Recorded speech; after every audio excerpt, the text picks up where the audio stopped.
Okay, so I am a partner and co-founder of MK Disability Lawyers. We are a law firm dedicated to representing plaintiffs in their long-term disability insurance dispute all across Canada. We are based in Markham in the GTA. However, we do serve clients nationwide, and I have a meaningful connection with Newfoundland. Newfoundland and Labrador have a very special place in my heart, and we have clients who are living in Newfoundland, and with technology these days, a lot of our hearings are virtual. So it's actually worked out quite well. I've had quite a few clients nationwide, and we don't really have to travel as much anymore. We just do everything kind of virtually. And in addition to running the law firm and practicing law, I also teach law part-time as well at the University of Ottawa Faculty of Law. Oh, and sorry, I forgot to introduce my my two law partners, Leanne Boltine and Philippine are my two law partners. So there's three of us, and we are, like I said, we specialize in this area almost exclusively, long-term disability litigation.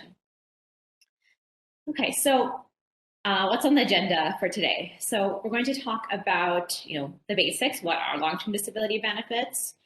In terms of eligibility requirements, how are payments calculated? What's the difference between short and long-term disability benefits? How do you get LTD benefits? What is the application process like? Then we'll talk about the adjudication process, so what goes on in terms of assessing your claim. We'll talk about tools of adjudication, so the different tools that insurance companies use when adjudicating your claim. Then we'll talk about common reasons for denial or termination of benefits, and then options to contest a denial or termination, and then we'll briefly, if we have time, take a look at individual versus group insurance. Okay, so in terms of eligibility, long-term disability benefits are monthly benefits, which are available to you if you're eligible to receive them under an insurance policy or plan. Usually, if you're an employee, often you're eligible to receive LTD benefits as a part of your group's benefits package with your employer. Many people, they're aware that they have coverage for medical and dental benefits, which is really the extended health coverage. But they may not be aware that they also have coverage for things such as long-term disability or LTD. You probably received a benefits booklet when you first started your job, or you might have access to it through your online company online portal. And if you don't have the benefit booklet or online portal, you can always contact your HR personnel and to determine whether or not you have this type of coverage. So group coverage can also be available if you're a member of an association or a union. So association and union members may have coverage for LTD if they meet specified criteria, such as working a certain number of hours. So with group insurance, both employer or association or union, premiums can be either paid by the employer, or they might be deducted from your paycheck, in which case you might be paying for them, but they're just deducted from your paycheck. So if you have coverage for disability benefits under a group policy, then the employer is known as the policy holder. So the employer is the one that owns the policy, but you would be a beneficiary under the policy or plan. And you might want to check, because many professional associations or business groups also offer this kind of coverage. So you may have access to this kind of coverage through those groups as well. So you're probably wondering, how are the payments calculated? So with long-term disability payments, they are usually paid once a month, although at times they could be paid bi-monthly. And they're usually based on a percentage of your monthly income, or they might be a fixed flat rate that's set out in the policy or plan. The benefit percentages usually kind of range from 50% to 75% of your income. The most common percentage is about 67% of your income. And if you're covered under group insurance, you might be eligible for the basis for your calculation might be different depending on which group or division that you're a part of. So it's really important to check your benefit booklet that I mentioned earlier. That will mention the exact kind of percentage that you would be entitled to. The next question we get quite often is, what's the difference between short-term and long-term disability benefits? Well, it is a bit self-evident in the terminology, but long-term disability benefits is designed to cover a longer term absence. There's usually what's called a waiting period or elimination period, and then you'll start to receive benefits at the end of the waiting period. If you need time off because of a shorter illness or recovery from a minor accident or maybe a surgery, you may be covered under short-term disability benefits plan, or you might be eligible for employment insurance sickness benefits. So that's EI sickness. This is through the federal government, and it's maximum 15 weeks. So even if your intention is to apply for long-term disability benefits, if you feel like your illness is going to be longer term, you're often required to start out, with the short-term or EI sickness first, and then you would transition into the long-term. So in terms of like who pays the benefits for short-term disability, sometimes it is the employer that pays the benefit, but it might be administered by a third party. But other times it's just fully insured. It's the insurance company that pays. In terms of long-term disability, it's almost always an insurance company that pays the benefit. In terms of benefit periods, so like how long you can receive benefits, most group disability plans or policy have a maximum benefit period to age 65, but this is not always the case. Sometimes, benefits could be a maximum of 2 years or 5 years or 10 years. So it's really important, again, to look at the benefit schedule and the benefit booklet because that will determine the benefit period. Sometimes if you purchase your own individual policy, so this is a policy that's not provided by an insurer, but something you purchase yourself, and you pay your own premiums, then sometimes those can last longer. They can go to age 70 or beyond, but standard group policies go to age 65. Okay, so once you've reached a point where you're unable to work due to illness or injury and you've exhausted your short-term disability benefit, at that point, that's when you need to apply for long-term disability benefits. You can usually request an application package from your employer, union, or association, and forms can also be requested from the insurance company directly, and sometimes they can be downloaded from the insurance company's website. You don't automatically receive disability benefits just because you are off work for a medical reason. You do have to apply for these benefits by completing the claims forms. So for group disability insurance claims, the application package usually consists of 3 forms. So the claimant statement is a document that is completed by the person who's making the claim for long-term disability benefits. And the form asks you biographical details such as your name, address, date of birth. And it'll also ask you about your last day worked and the nature of your disabling conditions. It'll also ask you information about your treating doctors and specialists. So the plan sponsor statement is a document that is completed by your employer.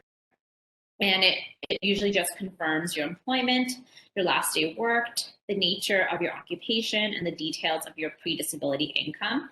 Sometimes your employer will also provide a job description and physical demands analysis to the insurer to help the insurance company understand the nature of your job, but this doesn't always happen. And the last document is the attending physician statement, and this document is completed by your physician or your specialist. It is a critical document because often whether or not you're entitled to benefits turns on what is written in this document. Your provide the medical condition that supports your claim for long-term disability benefits. So it's a very important document.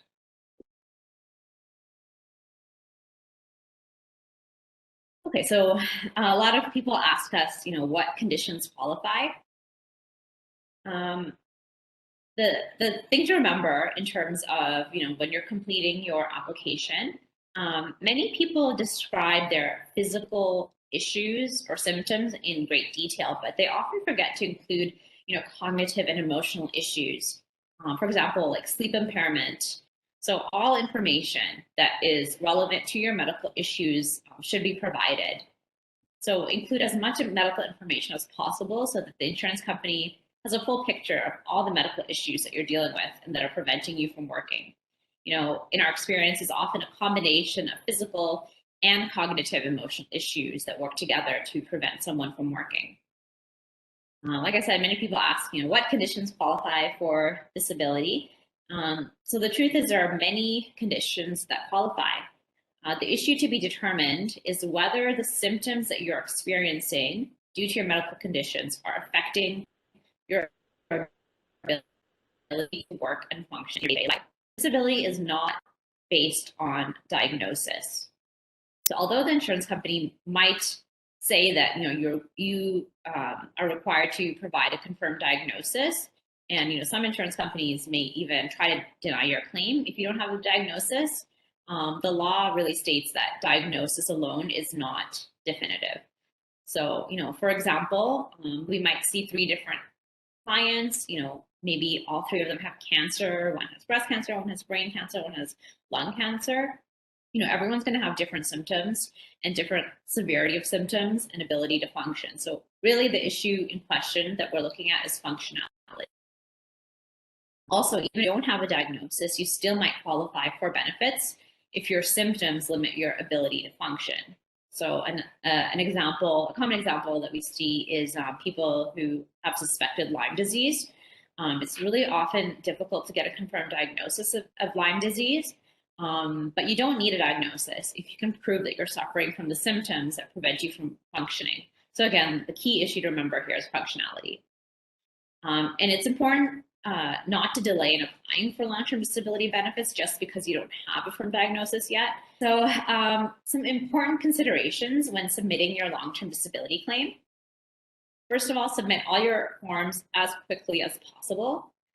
There may be clauses in insurance companies that require you to submit forms within a certain time frame after you become unable to work. So be mindful of these time frames because delays can really result in a delay in you receiving benefits and sometimes even a denial of the benefits if the delay is particularly long. In terms of completing the attending physician statement, we really do encourage you to arrange a specific appointment with your doctor to complete this form.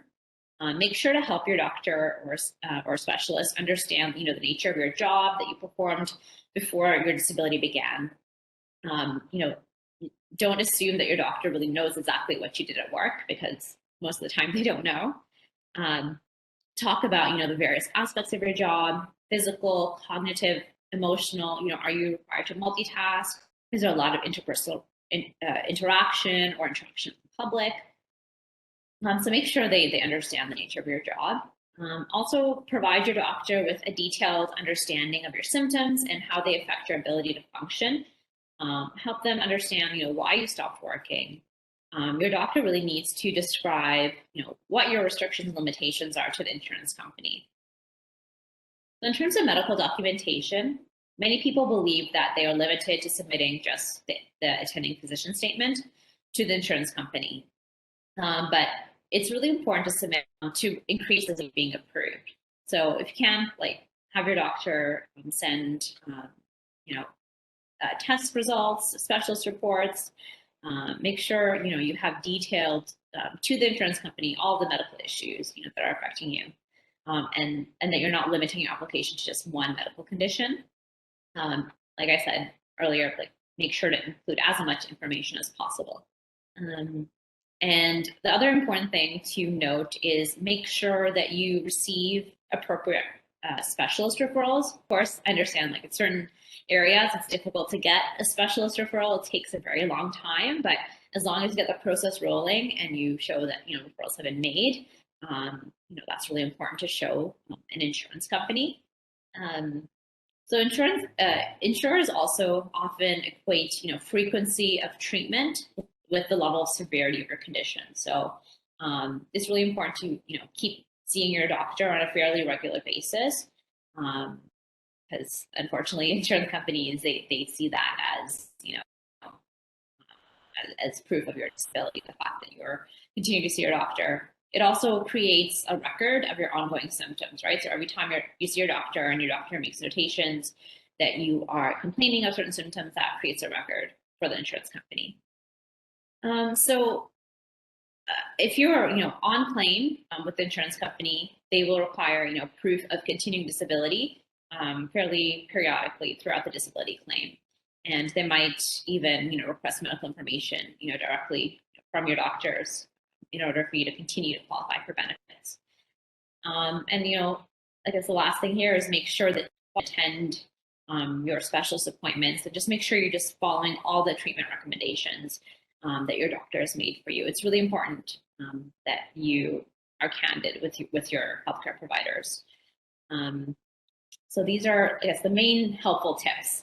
Focus on functionality, focus on restrictions, limitations, and include all your supportive medical records.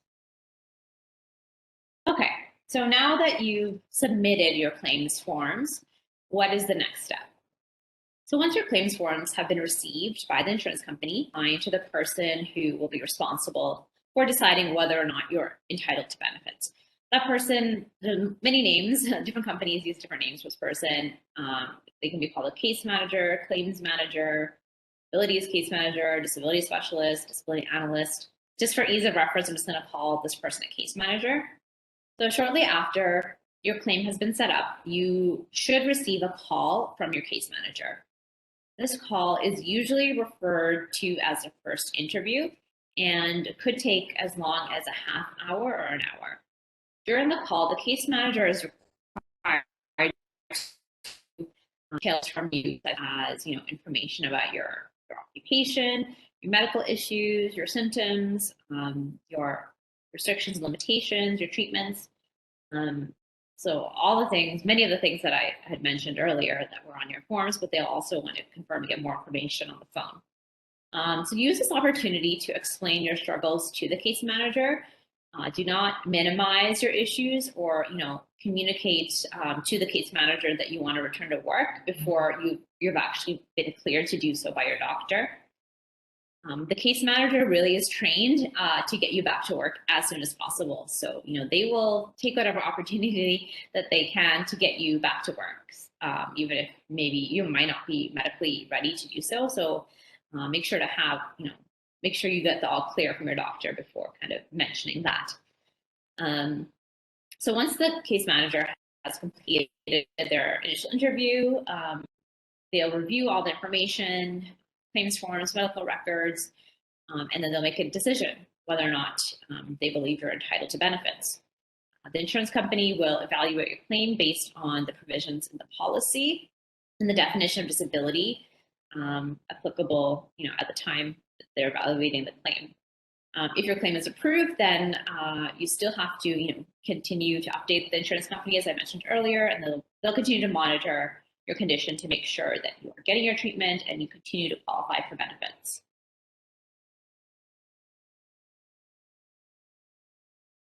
Here's some kind of some terms, common terms that we use in terms of long-term disability policies. We've already talked about the role of the case manager. Now I'm going to talk to you about some other important terms that might come up during your claim. So the first is internal medical consultant or the medical board. These are doctors or mental health professionals that are hired by the insurance company to review your medical records and your claim. Most of the time, they don't meet with the person making the claim. Review your medical records that you've submitted, and they will provide their opinion to the insurance company whether or not you have restrictions, limitations that prevent you from working. Since they don't examine you in person, they often know nothing about you other than what appears in your medical records. So unfortunately, medical records, they don't always provide a complete and adequate picture of your medical issues. So a claim may be denied if the internal medical consultant feels that there isn't enough medical evidence to support disability. This doesn't mean that you haven't provided enough information. It just means that the medical professional that was hired by the insurance company doesn't think that your condition are disabling or serious enough for you to be considered disabled under the policy. So an insurance company can deny your claim even if all of your doctors support your inability to work, and it's quite common actually. So if your claim is approved, you might find that your claim is referred to a rehabilitation consultant at some point. So rehabilitation consultant works with the case manager in managing the claim. So they might arrange for treatment or vocational rehabilitation in order to return you to the workforce as soon as possible. Or they might, arrange with your employer a graduated return to work program. Often failure to participate in a rehab program could result in the termination of your disability benefits. So we strongly recommend that if you're struggling with a rehab program that has been set up by the insurer, or if your doctor is recommending that you not participate with the insurance rehab program, that you contact a lawyer experienced in LTD claims. So there are different definitions of disability under the policy, which I'll talk to you about in the next slide. But it's important to remember that you do not have entitlement to benefits just because you or your employer paid premiums. Entitlement has to be established under the group policy, and there are usually two definitions of disability in most policies. So the first definition is called the own occupation definition, and that usually covers the first 24 months to 2 years of disability. And the second definition is called the any occupation test or definition, and that is typically after 24 months, and usually lasts until the maximum benefit period. And so when those definitions change from own occupation to any occupation, that is what we call change of definition. Okay, so I'm going to talk to you a little bit more about the definitions of disability. So there's a couple of, words within these definitions that you might, have some questions about. So in particular, the any occupation definition, really, this is specific to your education, training, and work experience, right? So the insurer can consider, your they will have to consider your employment history, your salary history, when they determine that you can work in another gainful occupation, right? So performance in any occupation, they could say, oh, you can return to another job if you have these accommodations. And so that can be a reason for them to deny your claim at that point. The other thing to remember is the word gainful. So there's a word in there that says gainful occupation for the any occupation definition. And gainful is something that has been defined in the law. And it is typically an occupation that can be expected to provide you with income equal to at least 60% of your pre-disability earnings, right? So typically, if you earn about 60% of your making before you went off on disability, then that would be considered that you're able to work in a gainful occupation. So that's something to remember, especially if you're coming up on a change of definition. That is a time when many people their benefits are terminated because the insurance company might say, yes, you're unable to do your own occupation, but a lot of times they'll say you are able to do any gainful occupation. Okay, so there are tools that companies use when evaluating your claim, and particularly around the time of change of definition, but they can be used at any time. So the first is independent medical examination, or IME. So this is when they send you to a doctor of their choice for a medical or psychiatric evaluation, and the IME doctor is not there to provide treatment, but their role is to give an opinion to the insurance company on your symptoms, restrictions, limitations, and whether or not you continue to be disabled. Well, the insurance company will use this evidence to determine whether or not you continue to be disabled. On want to attend these IME assessments. However, you need to be aware that under most policies, if you refuse to attend, this can often provide a reason for the insurance company to terminate your claim. So we always say it's better to attend the assessment and then contest the opinion later than refuse to attend, and then you're just giving the insurance company kind of a reason to deny your claim. The other kind of tool that many insurance companies use is surveillance. So this is a question we get asked a lot. It's not illegal for an insurance company to conduct surveillance. And in fact, it's often quite a common tool used in the adjudication process. What you need to note about surveillance is insurance companies can only conduct surveillance from outside your home and in a public area. So they are not allowed to enter your home, recording devices or tracking devices or anything like that. They can take photos or video footage of you as long as you're in a public space. Often insurance companies will also monitor your social media accounts. So it's important to keep a low profile online and just be mindful if you're posting anything, because it could be misinterpreted or misconstrued by the insurance company. The last tool they use questionnaires. So these are forms that they'll ask you to fill out, asking you to provide additional information of your ongoing symptoms and treatments, medication, your hobbies, your activities of daily living. So just be kind of mindful that you're being as forthcoming as possible with an insurance company, because their goal is to find inconsistencies between what you're saying in the form and what they see in surveillance.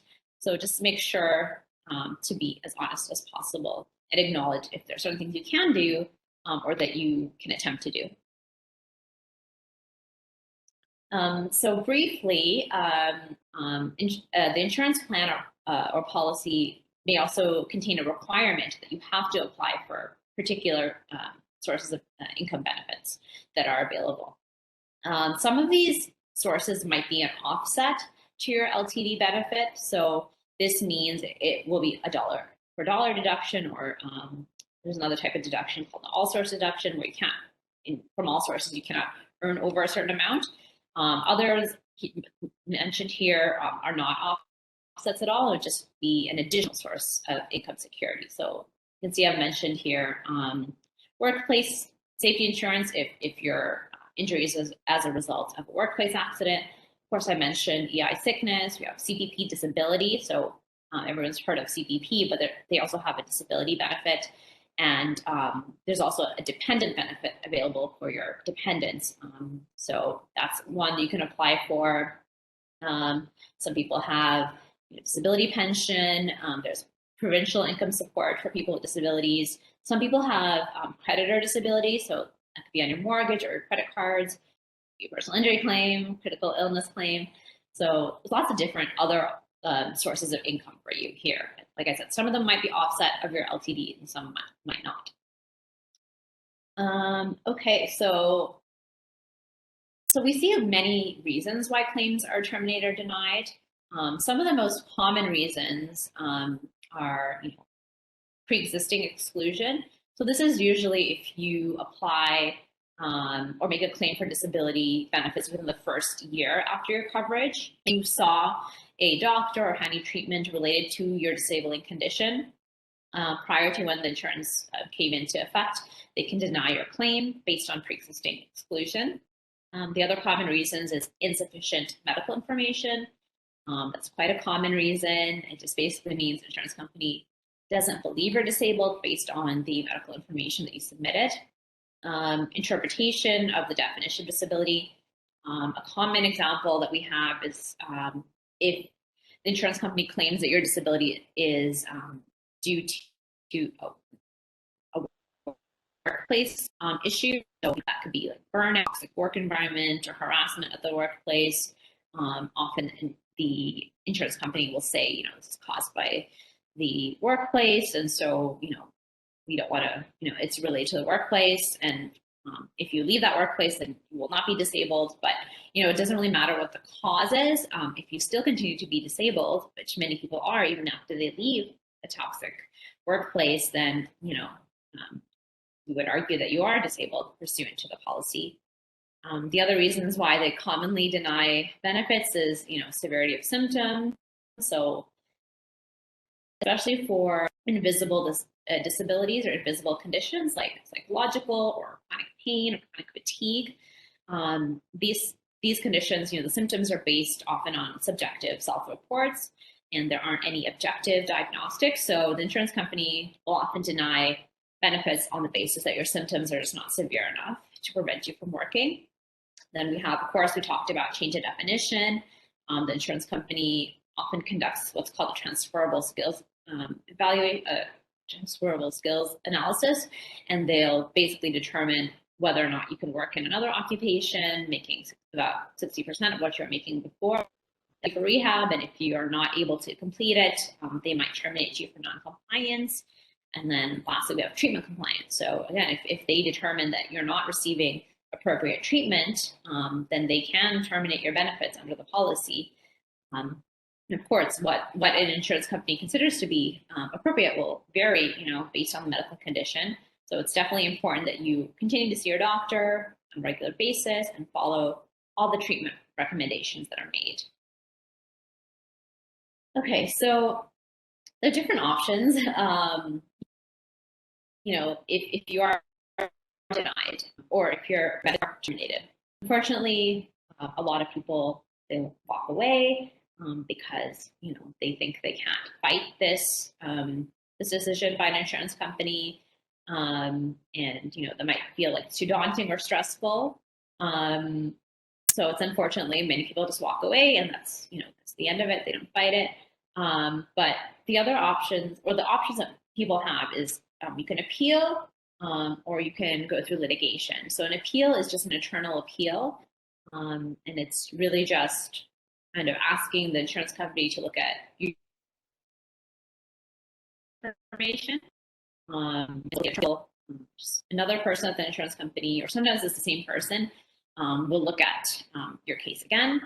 And then the other option here is commence litigation. So that's when you would hire a lawyer, a disability lawyer, and they would start a lawsuit against the insurance company for terminating benefits.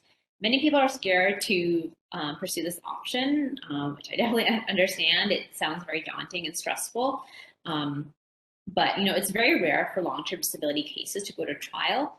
The purpose of the litigation is really to try to engage with the legal department at the insurance company, and the lawyers will try to negotiate a resolution to the dispute with the lawyer for the insurance company. So very quickly, so litigation, our job as lawyers is to really kind of help you and ease your stress, allow you to focus your energy and efforts on your treatment, and let us work with you to kind of fight the insurance company. And also, most lawyers in this area will provide clients with free consultations. Our firm provides people with free consultations to see whether or not you have a good case. And then most lawyers also will charge you on a contingency fee basis, meaning that you don't have to pay anything unless and until the case is resolved. Be aware of limitation periods. So normally you have to start litigation or lawsuit within 2 years from when the insurance company communicated their termination or denial to you. And if you appeal, that doesn't start your clock over. So it's from the initial denial. So it's really important to compare what this limitation period runs out, or else you're just out of luck. So I don't have a ton of time to talk about group or individual versus individual, but just know that if you are self-employed, or if you feel like you don't have enough group coverage, you can always purchase individual insurance, and that insurance is a lot more customizable. You have a lot more options in terms of what is covered. Lots of different riders. So I'd be happy to answer that later if you have any questions, but just I want to briefly touch on individual and group coverage. Yeah, so I just wanted to give you some final tips to keep in mind. First is, of course, continue with your treatment, keep your employer updated that you're still medically unable to return to work, keep your insurer informed of your medical status, apply for other sources of income and benefits, Beware of the change of definition. Beware of limitation. Very successful with most of the cases. If you have a legitimate case, you can find a lawyer that will fight for you. So don't give up.